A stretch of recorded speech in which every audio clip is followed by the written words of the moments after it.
तर लोकशाही वृत्तवाहिनी सुरू झाल्यानं साताऱ्यात जल्लोष केला गेला। केक कापून नागरिकांनी जल्लोष केला। या संदर्भात नागरिकांसोबत संवाद साधलाय आमचे प्रतिनिधी इम्तियाज मुजावर यांनी। पाहूया।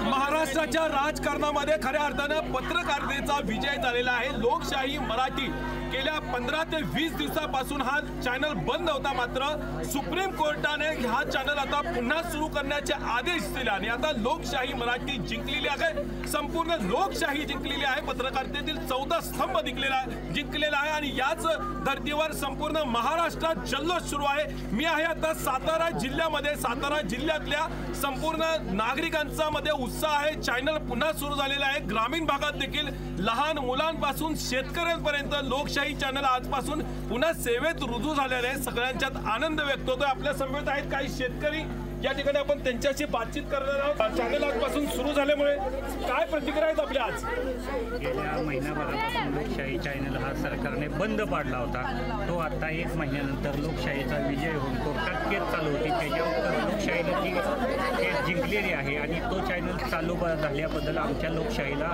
शुभेच्छा आहेत। असाच हा शेतकऱ्यांचा चॅनल चांगल्या पद्धतीने चालावा अशी आमची शेतकऱ्यांची विनवणी आहे। लोकशाही चॅनल आम्ही बघत असतो आणि 1 महिना झाला लोकशाही चॅनल हा बंद होता, पण आम्ही रोज बघतो कधी चालू होईल, पण आता हा लोकशाही चॅनल चालू झाला म्हणून आम्ही हे सगळं आयोजन केलेलं आहे। लोकशाही जिंदाबाद।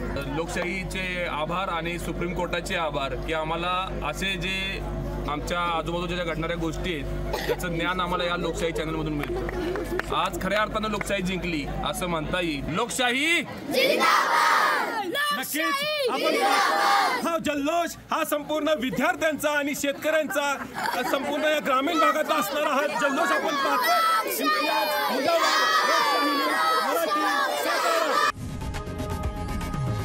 लोकशाही मराठी ऐका, पहा, जागरूक रहा।